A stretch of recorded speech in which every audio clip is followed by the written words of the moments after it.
are Generation Z? Generation Z, also known as Zoomers, is a new powerful future of the world. Zoomers were born from 97 to 2012, following the Millennials, also known as Generation Y, who were born between 81 and 96.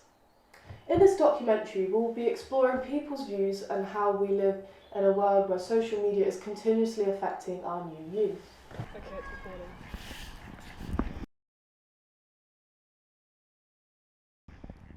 Generation Z are known for being ethically and racially diverse, as well as being outspoken and innovative, much more compared to other generations. As a society, we're at a point in mankind that we've never seen before. And that point we've never seen before is that our technology is just growing constantly. Like when I grew up, I had a DS. That was released in early 2000s. And look what I've got now. Come here. Alpha generation's growing up with this. What is this? It's an iPhone. That's disgusting. I wish I was part of the Game Boy era. And as everyone says nowadays, I should have been born in the 80s. I'm born in the wrong generation! Okay, so we're going to say hi to one of these ducks and get their opinion on what they think. How Generation Z has been influenced. Come on guys. Come on. Come on, look, yeah, come on. No. My man doesn't want. My man doesn't He's not. Come on, you know you want to. Come on. Are you part of Generation Z? But he's a boomer. No, he's sick. Today we are joined with Bert from the baby boomer generation, and today I will be asking you a few questions about today's Generation Z. So firstly, what do you think of today's generation 9 to 23-year-olds? I think they're like any generation, they've just got to find their way. Back in my day, we didn't have social media. We wanted to speak to a friend, we had to get a 2 piece and go to a phone box and make the telephone call. Communication in this generation is, well, you can contact just about anybody. But I do think you don't get out enough. We all used to climb trees and, just have a little adventures. And today we have the likes of Netflix, we have so many TV channels. Entertainment is laid at your doorstep. Whereas in our day, we had to go out and find it or make the entertainment. So, yeah, there's a lot of differences. But, as I said, everybody has to make their own way in the situation they find themselves in. Do you believe they can make a positive change compared to previous generations? Of course they can. You've got other things like education. It is so much easier now to be able to educate yourself, especially with the online courses you can do, and there's so much more available. So I think education, everything comes down to education. So if you've got the ability to study from home, and then everything's at your fingertips, and you can make a big difference in your own life and in other people's lives at the same time. They are believed to be a lot more demanding compared to any other generation so far. Do you think this is true? That's a hard one. I think it might be more demanding for wanting the latest iPhone, the latest iPad. Back in our days, they just didn't have anything. Yeah, people are a lot better off today financially, generally. So the likes of a phone is not seen as anything other than everyone should have one. And would you say social media is a good thing? Social media can be a good thing, but it can also be a bad thing. For the likes of bullying, you can pick on someone and people will follow like sheep, and you make a bad comment, then people can attack you, and even if it's right, it's good if it's used correctly. Thank you for joining us today, and that will be it. Thank you. Here today we are in Poole at Costa, as you can see, getting the last of our 50p coffees. Upton is in Poole. Here we are looking at why Generation Z, one of the most educated generations to date, meaning we have a great amount of power compared to other generations. Social media is probably now the best way of spreading awareness and educating people from all over the world. We can see in the news, like the COVID-19 pandemic, we can see in India that all of their national issues, as well as the ones here in the UK.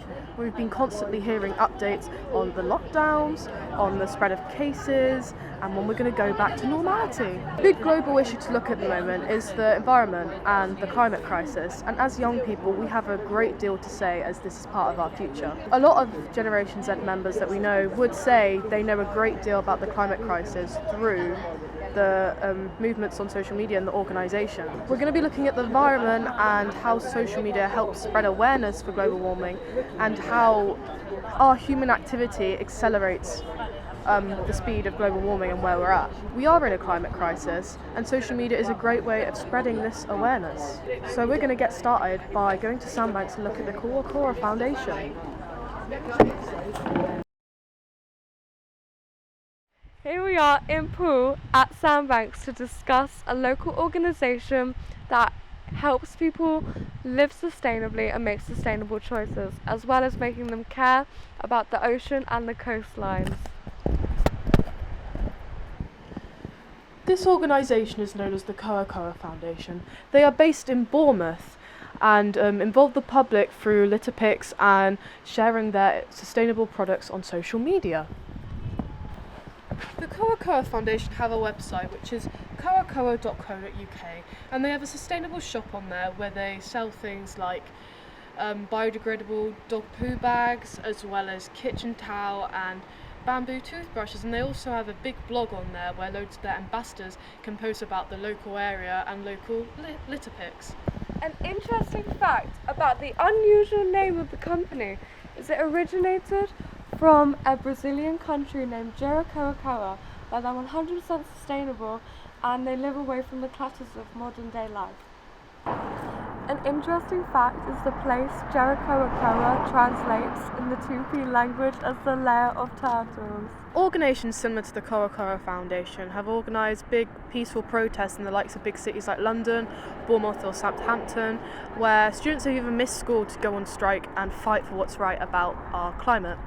Protests can be very powerful tools, especially across social media because people spread the message.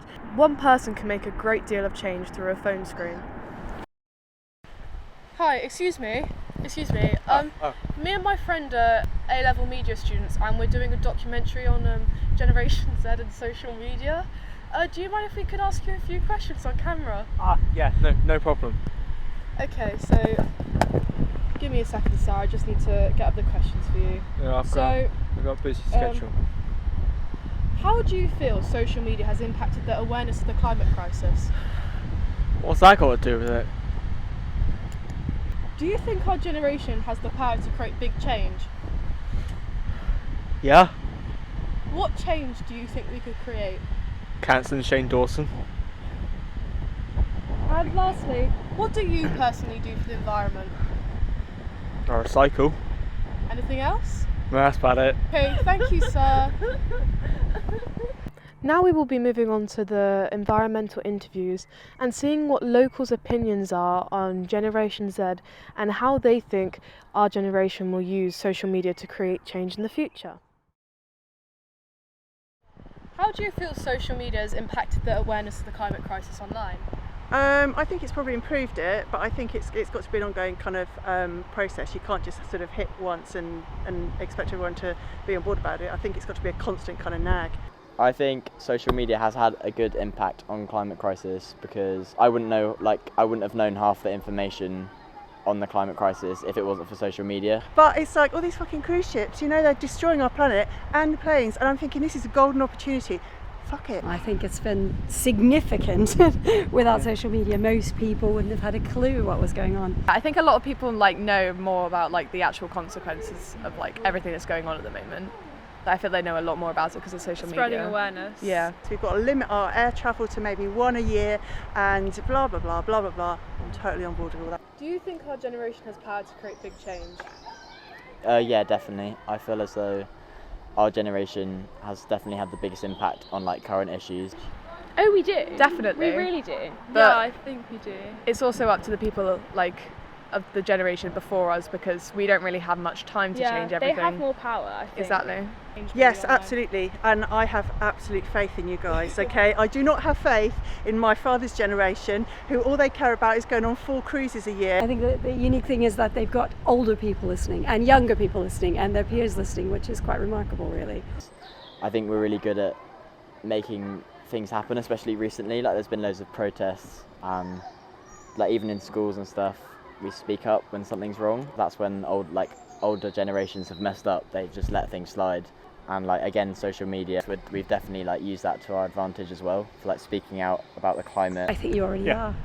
Yes, definitely. I have absolute faith in your generation. If you look at things like the Me Too movement and how that's fundamentally shaking people up about women's rights in the workplace, outside the workplace, and taken on by celebrities and people who, you know, get the attention, it's really, really well. May I ask, what do you personally do for the environment?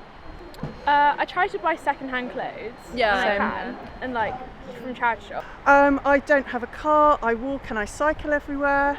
I have had a car but I got rid of it, and I don't intend on getting another one, so I think we absolutely have to, our generation then, because I'm over 50, have to lead by example. I litter pick. I go with my godmum, and we go nearly every weekend, and we go litter picking on Sandbanks and Pool Beach. My family has an electric car and we try to use like same. all green power and stuff. Try to like walk places rather than use the car and stuff. So if I can walk everywhere with my achy bones because I've had 4 kids and I'm kind of, you know, my body's not what it was, if I can do it, then everyone can do it. What do we do for the environment? As much as we can. So, you know, the household stuff, recycling, all that sort of thing. We only own 1 car, which we attempt to use as little as we possibly can. We live in a town with public transport, so, you know, my daughters just use the train every day. So, for example, in America, which is a country which really needs to get its act together with regards to climate change.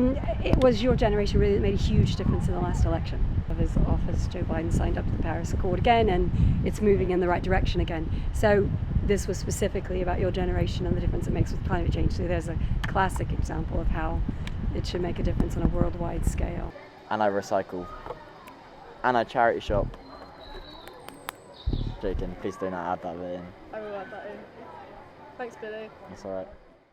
Now we've heard of people's opinions to do with how Generation Z uses social media to spread awareness of the environment, I will be sharing some research about Too Good To Go bags and Beryl bikes and how this helps us live in an increasingly sustainable environment.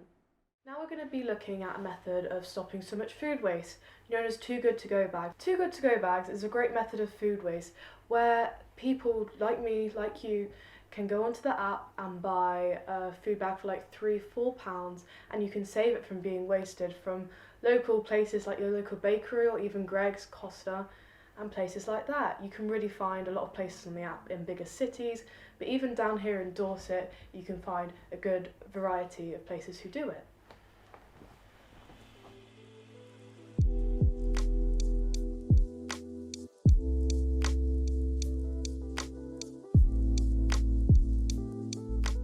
Here I am travelling to Costa to get one of my Too Good To Go bags, and I must say I wasn't the most happy with this one. I got 3 toasties, but they were good toasties and so worth it for my money. And here's another bag that I got a few days later. My friend Sam and I were in Poole and we decided to get one from Greggs, and my Greggs one was quite jam-packed compared to the Costa one. As you can see, I got quite a variety of items. So here we've got a sausage roll, half eaten because I was hungry, and we got 2 caramel donuts which were amazing, and here is a ham and cheese baguette and another baguette which was a chicken club baguette, and I must say this baguette was amazing. And here are all the items in the bag. So overall, Too Good To Go bags are an amazing idea, especially for foodies like a lot of us.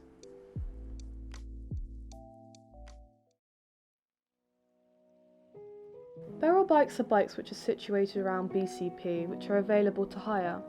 You can hire them via an app on your phone. You can choose from a pedal bike, an e-bike or an e-scooter depending on what Beryl bait you're at. Beryl Bays are situated from Hamworthy, Upton Country Park, all the way to Christchurch, even near Ferndown. The prices are 5p a minute on a normal pedal bike or 10p a minute on an e-scooter. You can either pay as you go or purchase a day ticket, depending on how long you're going to be using that certain vehicle. To lock your bike or scooter, it is a £1 fee outside of a Beryl Bay or completely free inside of one of their bays. The local council has set up these bikes to encourage people to be more sustainable and take a nice bike ride instead of a polluted bus journey. So overall, Beryl Bike's an ideal way of transport to get into places cheaply and easily if you don't have your own bike.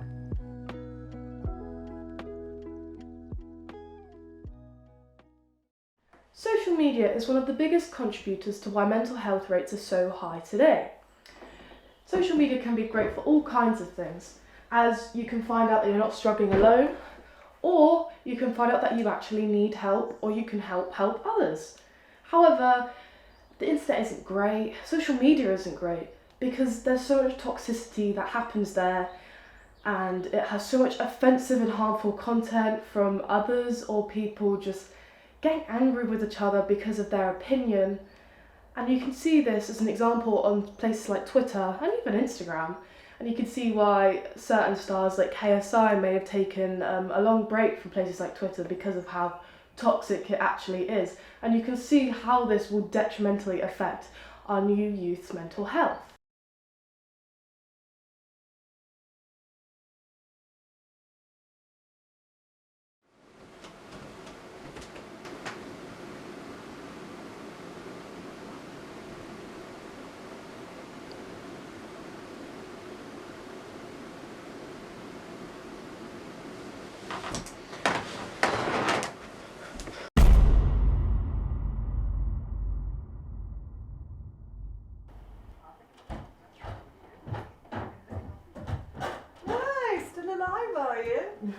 And what snacks are you after now?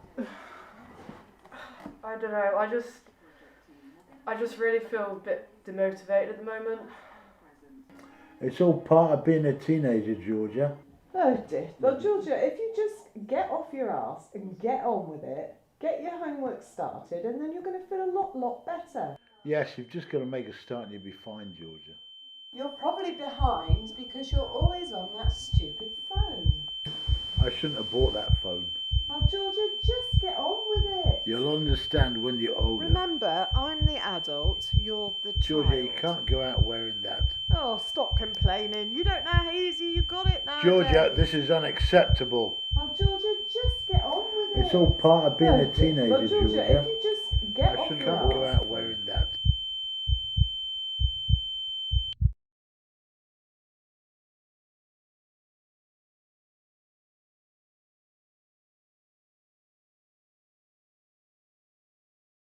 Following on, we will be interviewing a Generation Z member about how they feel mental health may have been impacted by the increased usage of social media.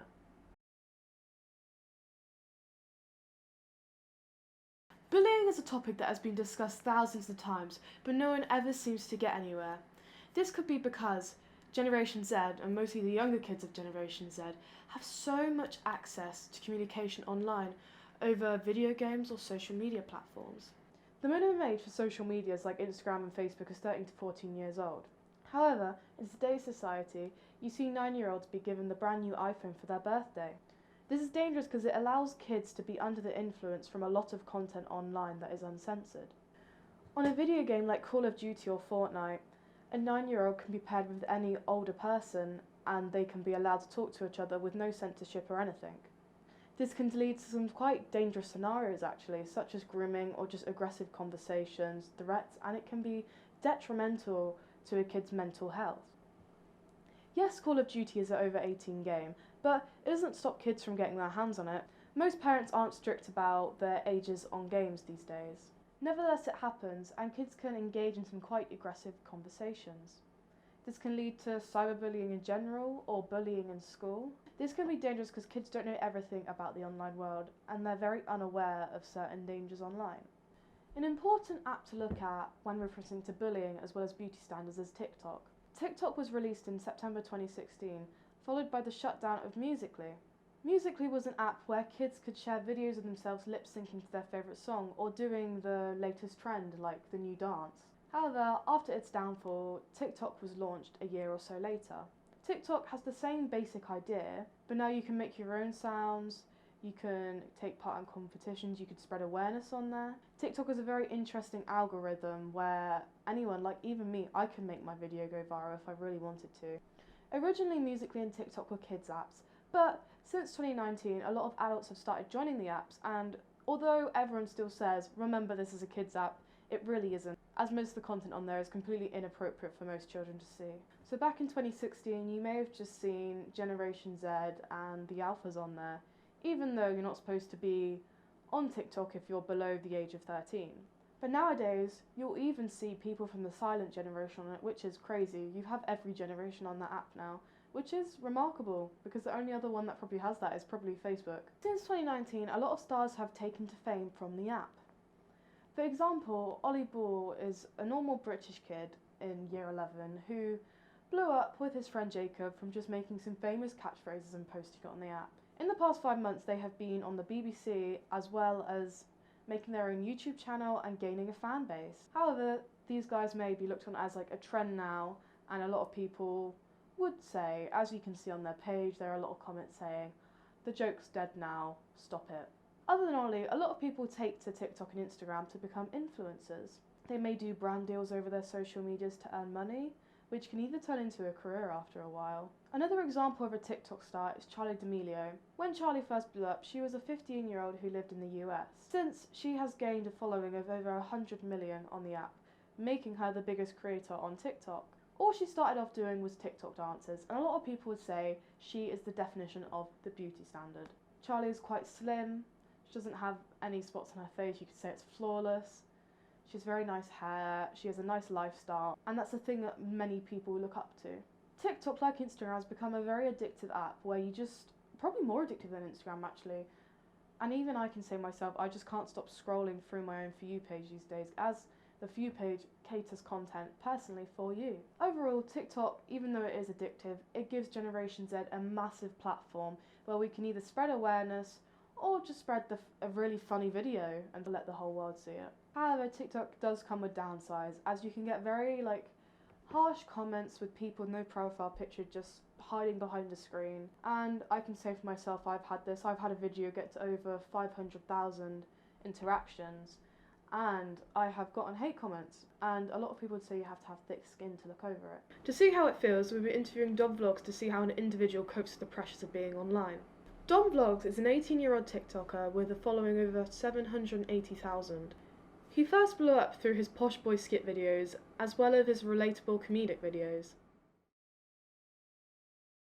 Today I am joined with Dom Vlogs, a TikTok influencer who I'll be interviewing about mental health online. So Dom, from your experience, how would you say being online affects you as an 18-year-old?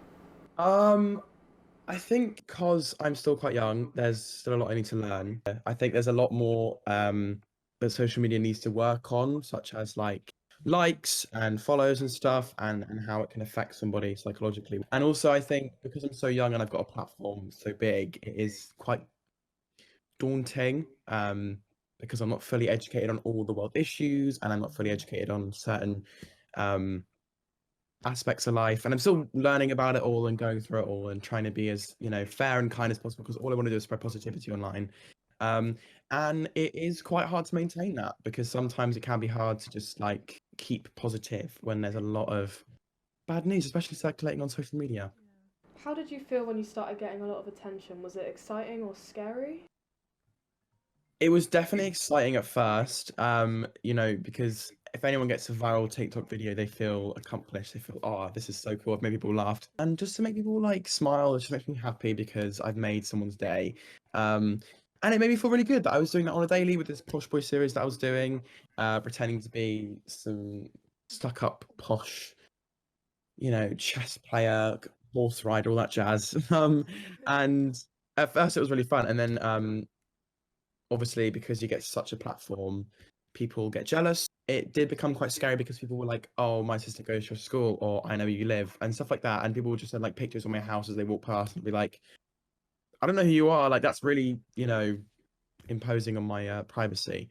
So it can be scary at times, but it's exciting, but it does come with a cost of like jealous people, because wherever you go, you're going to get bitter people in life, and this is kind of like a life lesson that people are never going to be happy with you for just existing. So the algorithm there is just so kind. It like can blow up anyone, and it's content, not the person themselves. Like a person, e.g., like let's say Ali Roberts, who's got nearly 20 million followers, posts a video, it could get 1,000 views, and then someone who's got 20 followers could get a 20 million view video.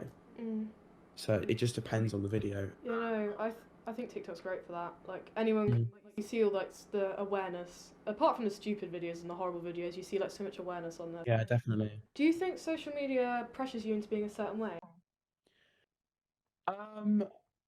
I think especially for young teenagers nowadays, because there's such a like a pressure to maintain a certain body type and post aesthetic and stuff like that, and it just like it's quite sad to see actually, because I got Instagram when I was, I'd say 10 or 2013, really early days, but I only did it because I wanted to post like funny videos and like pictures of food and stuff in my favorite app that I was playing on my iPad. And then nowadays it's like 10-year-olds are posting like dance TikTok. It's just like that's so detrimental to your body image. Like I don't know. I really disagree with Facetune and stuff, because it just completely like subverts like your perception of your face. You have to like edit it all to make it more Instagrammable, and it's just like, well, I think you should just embrace beauty, because we're born into these bodies. We can't do anything about it unless you've got 10 grand in the bank to get plastic surgery done. You know, and I think like social media definitely pressured me into being a certain way. Like I wanted to be cool and like